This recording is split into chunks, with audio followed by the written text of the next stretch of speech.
네, 안녕하십니까. 9월 14일 폴리뉴스 김남국의 대선 진단을 시작하겠습니다. 조금 늦었죠. 예. 우리 최신현 기자랑 이런저런 체크를 하다 보니 조금 늦었습니다. 앞으로는 어쨌든 4시 시간을 맞추도록 최대한 노력하겠습니다. 우리가 아직까지 방송에 익숙치를 못해가지고 양해 말씀드리겠습니다. 자, 어때요? 지금 이제 이 민주당 경선도 이제 뭐 2번 남았죠? 예. 그리고 거기에 이어서 어쨌든 후보가 선출되면은 입장 발표를 하겠다. 네. 안철수 원장 쪽에서.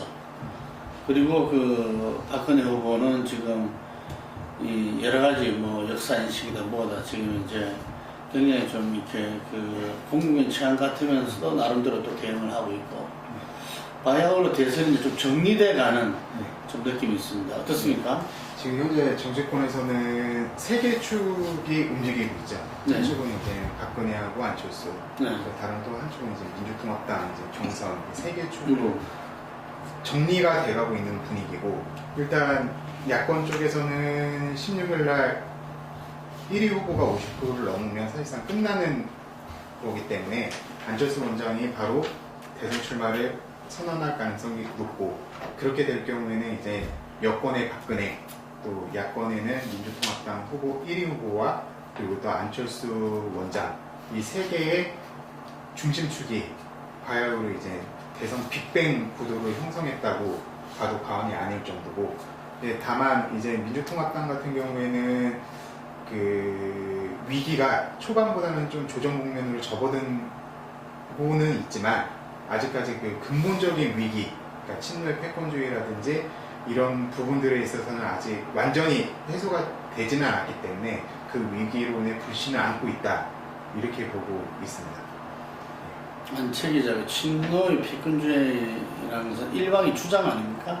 그렇게 단정적으로 이야기했대요. 일단은 이런 부분이 있죠. 그러니까 한 계파가 한 당을 장악을 할 때 언제나 불거지는 게 이제 패권주의 논란이 있을 수밖에 없는데, 그거는 이제 결과론적인 해석일 수도 있습니다. 친노의 패권주의가. 근데 다만 친노가 그동안 과정 중에 보여준, 그러니까 총선 과정 중에 그 이전에 야권 준통합 과정 중에 보여줬던 그런 행보들을 보면 민주당의 종종 지지층이 이제 호남을 홀대를 하거나 아니면 총선 과정에서 이제 범친노 그룹들이 사실 공천을 많이 받은 것도 사실이거든요. 그래서 그런 부분에 있어서는 당에 있어서 조금 타 계파, 반대 계파들을 잘 융화하지 못한 그런 손실적인 측면이 있다고 보여집니다. 총선 때 어떤 친노 지도부 장악 속에서 어떤 친노 공천에 이어서 아마 결정적인 게 아마 이박연대, 그 단합연대 속에서 어떤 문의, 이게 연장선상이 있다. 뭐 이런 이야기가 불거지면 또 경선이 파행되면서 어떤 친노에 대한 엄청난 그런 패권주의에 대한 공격 이런 부분도 있었죠. 이게 근데 지금 현재 어쨌든 1위 12연승입니까? 11연승. 11연승 한 문재인 후보 캠프에서 이제 후보 확정을 전제로 하고 어떤 선대위에서 친노가 뭐 이렇게 백의종군하는 위선 후퇴하는 거기에 대한 뭐 공감대가 뭐 어느 정도 형성됐다. 뭐 이런 이야기가 나오는 걸 보면은 친노 패권주의란 말이 뭐 실체가 있다. 뭐 이 정치적으로는 그렇게 봐야 되겠죠. 그리고 뭐 이해찬 대표도 탕평 선대를 하겠다. 이런 발언에서도 그런 걸 알 수 있는데, 하여간 지금 현재 경기, 15일날 경기, 16일날 서울을 둔 상태에서 이 두 군데와 지금까지 아직까지 투표를 안 한 선거인단 뭐 포함해서 전부 다 53만에 달한다. 전체가 지금 108만 명이잖아요. 거기에서 뭐 거의 절반 정도에는 53만이 이틀 동안 투표를 하게 되는 거죠.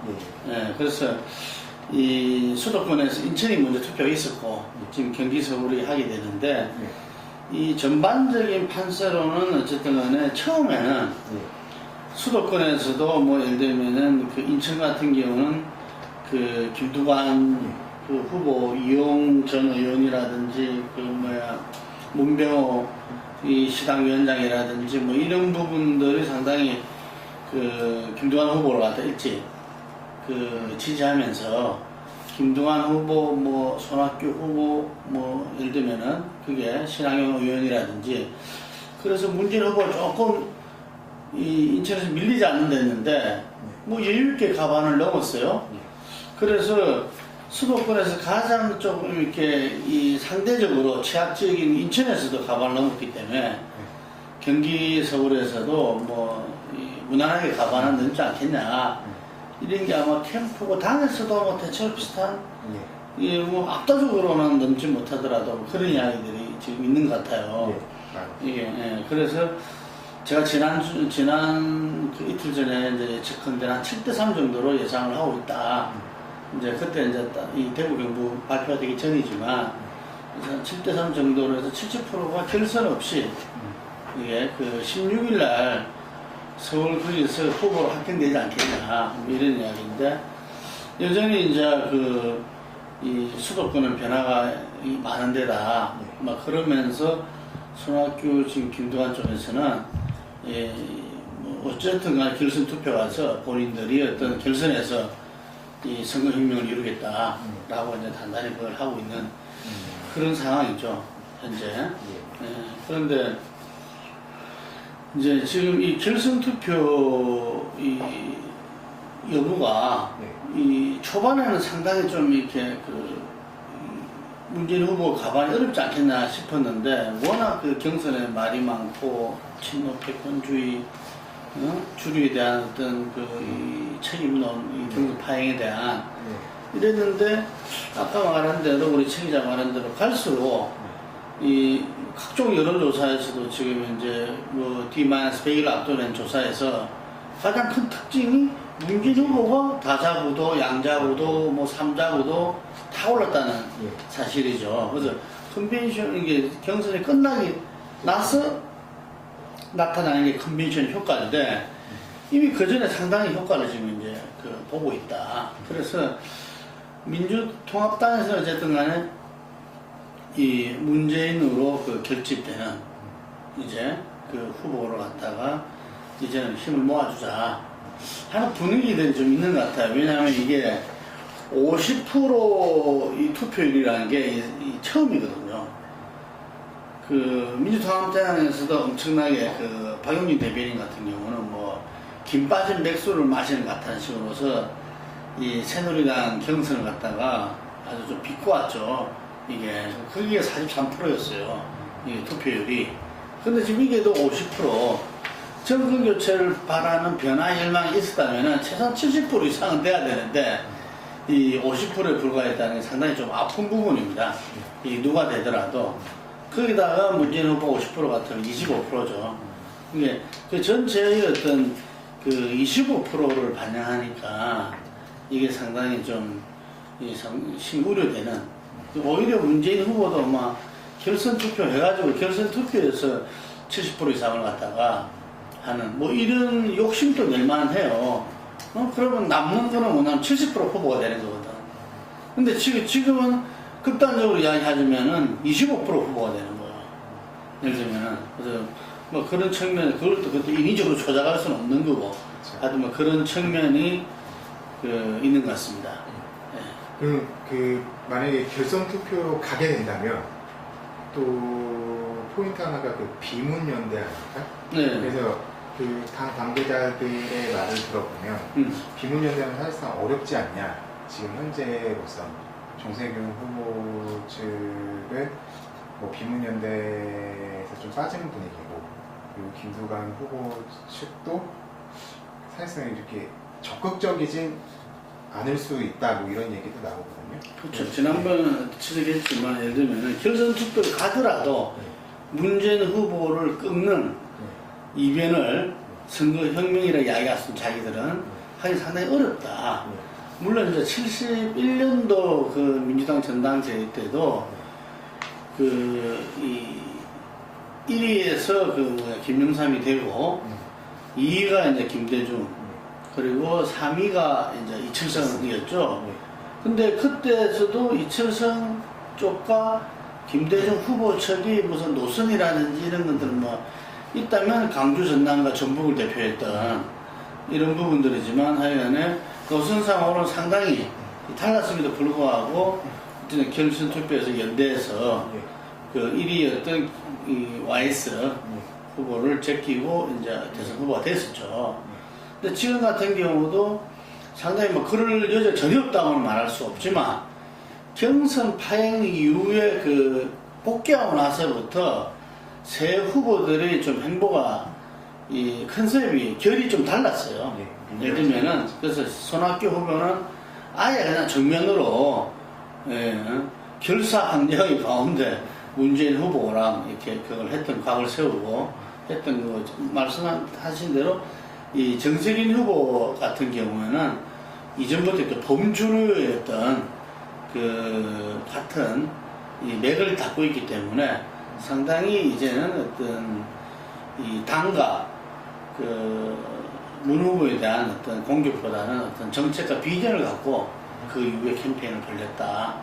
뭐 그런 것들이 그 아마 최후 안주를 그 하더라도 상당히 좀 이렇게 좀 이렇게 함께 이 본선을 풀어나가는 대선 본선을 풀어나가는 그런 모습을 보였다면은 근데 김두한 후보가 이제 좀 중간에서 예를 들면 각을 세우다가 최근에는 이제 그 각이 좀 묻어졌다 볼 수 있는 거고 들리는 이야기로는 그 김두한 후보가 그 오히려 좀 당권이랄까 이쪽으로 뭔가 이게 좀 이렇게 신경을 쓰면서 큰 틀에서의 어떤 그 연대를 모색하지 않나 이렇기 때문에 그 결선 가는 거는 별개로 결선 갔을 때 그 후보가 뒤엎어진다든지 뭐 이러기는 상당히 어렵지 않나 뭐 다들 이렇게 예상하고 있죠. 저희도 관심이 그 컨벤션 효과인데 네. 민주통합당 후보가 만약에 최종적으로 선출이 된다면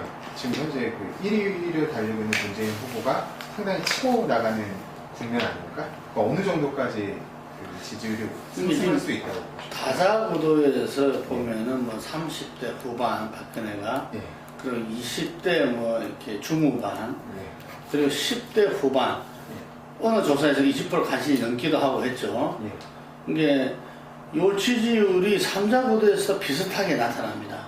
이 3자구도에서 이제 아마 앞으로 조사는 이제 3자 조사가 이루어지겠죠. 그렇죠. 이게 그럼 이때 이 3자 조사 이전에 다자구도 때 지지율이 어느 정도 올라가느냐 이게 지금 이제 1차적인 거죠. 이게 그래서 제가 볼 때는 기본적으로 20%는 넘을 것 같아. 그 전에도 20% 나타났던 조사도 있고 그래서 25%까지 올라가느냐 이게 왜 중요하냐면은 그 문재인 후보, 안철수 후보는 서로 시속 게임이거든요. 그렇죠. 제로섬 게임 때문에 이기서 올라가면 이기서 내려가요. 왜냐하면은 박근혜 후보는 최근에도 지금 약간 그걸 했지만 거의 지금 이제 그 45% 선에서 별 차이가 없거든요. 예, 그러면 나머지 10% 정도가 지금 없다 모르겠다라고 본다면은 한 45% 가지고 서로 그걸 해야 되는 거거든요. 이게. 그러다 보니까 이게서 올라가면 이게서 내려가는 거죠. 이게. 그래서 뭐 컨벤션 효과로 그 2, 3위가 바뀔 수도 있다. 이게 어느 조사에서는 바뀌었어요. 이미. 그래서 그러다 보니까 그 지금 이 안철수 원장 측에서는 이제 한편으로는 기다려준다. 이게 후보가 될 때까지 하고 나서 즉시 자기들 입장을 바뀌겠다는 것은 컨벤션 효과를 용납하지 않겠다. 용납하지 않겠다는 표현은 좀 그렇지만 컨벤션 효과를 그냥 두고 볼 수는 없다. 예. 왜냐면 그러고 나서 바로 또 이제 추석이 되지는 거 아닙니까? 그래서 이 자기들의 어떤 그 생명줄이라면은 여론조사 지지율인데 여론 지지율인데 이게 한번 또 이렇게 출렁거리다고 보면은 이게 여전히 이제 지금 이제 나오냐 안 나오냐 피로감은 이제 극대화돼 있는데, 그래서 아마 판단을 갖다가 되면은 바로라는 제가 볼 때는 2, 3일 내에 할 것 같아요. 그래서 컨벤션 효과가 작게는 5%라 하더라도 20% 중반까지 올라가는 차원이기 때문에 보통 보면은 5%는 나옵니다. 많이 나오는 경우 10%까지 나와요. 이게. 그래서 그 며칠 상간에서 그게 이제 판명되리라 보는데, 제가 볼 때는 이미 좀 많이 반영이 돼 있는 것 같아요. 이미 12% 뭐 이렇게 뭐 한 자릿수까지 떨어질 뻔 했던 게 점차적으로 지금 뭐 민주당 경선 파행과 상관없이 올라가서는 지금 10대 후반은 확실하게 했기 때문에 기본적으로 후보가 되고 나면 20% 넘는다. 20%가 넘으면서 제가 볼 때는 1강 2종 구도로 가지 않겠냐. 이게서 이제 남은 거는 안철수가 입장 발표와 출마 선언을 이어지고, 그 이후에 이제 이야기했던 비전과 과연 정책, 구체적인 정책, 그리고 그 팀이 누구냐, 이런 부분들에 따라서 결정이 되리라고 봐요. 예. 그러면서 이제 뭐 잠시 지적도 있고 했죠. 정태인 청와대 전에 비서관이었습니까? 이 지적을 했지만 이현재 같은 좀 금융 중심의, 어째 말하면 좀 이렇게 지금 새로운 어떤 경제 이게 하고 좀 맞지 않는, 예를 들면은 그런 분을 뭐 만나고 참모를 한다면은 민주개혁 세력은 안 원장과 선을 꺼야 되는 거 아니냐, 뭐 이런 발언을 했어요. 그 전부터 했던 게 이제 안 원장이 경제는 진보고 뭐 안보는 보수다 그랬는데, 실제로 그게 어떤 모습으로 나타나냐, 안철수 생각에서는 대체로 그냥 민주당하고 좀 가깝게 이렇게 나타났었거든요. 그 부분에 따라서 지금 이제 중도와 보수 진보 전체를 포괄하고 있는 그 안철수 지지 세력의 좀 변화가 있을 수밖에 없는 거죠. 예를 들면 조정하고 확대해 나가느냐, 아니면 조정 국면 속에서 이렇게 떨어지느냐, 이런 것들이 좀 벌어지라고 봅니다. 지금 현재 여의도 정가에서는 경선이 끝나기 전이지만 그 민주통합당 대선 후보와 또 안철수 원장 간의 단일화가 또 최대 관심사 중에 하나입니다. 대표님께서 보시기에 관전 포인트는 어느 지점에 있는지 한번 여기서 이제 지금 아까 좀 전에 말씀드렸지만 안철수가 누구냐, 대충 어떻게 사는 건 대충 알죠. 하지만 대통령 후보로서 안철수가 누구냐, 이걸 묻는 겁니다. 이게 도대체 안철수의 정책 노선은 여냐 야냐, 정말 새로운 어떤 제3의 어떤 새로운 길이냐, 이게 본인은 어느 진영에도 가담치 않겠다, 그리고 진보 보수가 아니라 자기는 상식파다, 이랬는데 그것이 구체적으로 뭐냐는 이야기죠. 예를 들면은 이게 우리가 노무현 전 대통령도 참여정부 시절에 우리가 늘 이야기했던 게 우측 깜빡이 놓고 좌회전한다, 좌측 깜빡이 놓고 우회전한다, 뭐 이런 이야기들이 많았어요. 이게 지그재기로 했다는 거죠. 보수와 진보를. 이게 그 부분을 갖다가 한편에서는 국정 운영을 책임지는 대통령으로서 어쩔 수 없었다, 뭐 이런 이야기도 나오는데, 과연 안철수는 뭐냐는 이야기죠.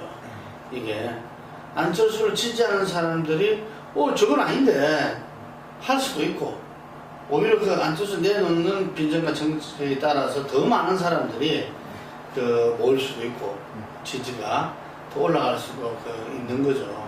이게 그래서 그 부분과 이 선출되는, 거의 뭐 결선을 하든 안 하든 어쨌든 문재인 후보가 유력한데, 선출되는 민주통합당 후보가 또 어떤 것을 내놓느냐, 이게 지금 이제 문재인 후보 같은 경우는 어쨌든 기존의 민주통합당 지지 세력을 갖다 결집시키는 게 1차적이죠. 예를 들면은 지금 그 지금 민주통합당에서는 이 안철수와 이 문재인이 이전에는 민주통합당 소속이면서도 불구하고 문재인 후보가 민주통합 지지자 층에서도 뒤졌어요. 이게 중도에서만 뒤진 게 아니고 지지층에서도 뒤졌죠. 그런데 이제 그 부분을 갖다가 이하에 민주당 지지층에서는 우세를 점할 수 있도록 그게 1차적이라고 보여집니다. 그러려면은 민주당을 수권 정당으로 만들고 민주당의 쇄신을 해나가는 어떤 그 후보로서의 어떤 리더십, 대통령 후보로서 이걸 이제 보여줘야 되는 거거든요. 그래서 무슨 당평 선대를 넘어서서 국민 개방형 선대를 해야 된다. 이런 이제 주장이 나오는 거죠. 민주당이 어떤 n분의 1가 아닌 약간의 n분의 1의 정당이 아니라 민주통합당이야말로 오랜 전통을 가진 또 국민들이 강력한 지지를 받는 예를 들면은 그 유일 이 집권 세력이다, 이 수권 정당이다 이런 걸 보여줘야 된다는 그 이야기죠. 그걸 정책으로 사람으로 또 그다음에 본인이 보여줘야 된다는 거야. 선한 사람인데 권력의지가 별로 안 보이는데 불안하다 하는 부분들을 갖다가 본인도 어떤 준비된 모습을 보여주셔야 된다. 그래서 이제 이 부분이 안철수의 그 행보하고 이 문재인 후보 행보 서로 맞닿을 겁니다. 이게 그 맞닿으면서 이 국민의 검증이라는 안철수 원장의 제3단계 그리고 문재인 후보도 이제는 당내의 어떤 검증을 넘어서서 이 똑같이 국민의 검증의 바다로 나오게 되는 거고 지금 박근혜 후보 같은 경우도 자기 지지 세력의 어떤 틀에 있다가 이제는 결국에는 이번 대선은 여야의 1대1 진검승부에서 2% 싸움이거든요. 그러니까 중도층으로 나가지 않을 수 없는 겁니다. 그래서 이 정수 장학회에 대해서 사실상 그 최필립 이사장의 어떤 이 거치에 대한 그 언급을 했죠.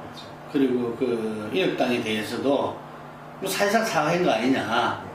뭐 이런 이야기를 갖다가 하지 않을 수 없었는데 물론 야당에서는 계속 그 진정성에 대해서 오만하다 사실상 사과 아니냐 이런 이야기 하지만 상당히 앞으로 이 전진된 어떤 그 모습이죠. 이게. 그래서 이제 이 포로를 두고 각자의 기반을 다지면서 박근혜 후보는 이미 그 보수세의 기반은 총선을 통해서 다 다졌다고 봐요. 이번 경선에서 확인됐고 그래서 그게 한 40% 내지 45% 이미 다져졌다. 뭐 30% 정도가 아니고. 예.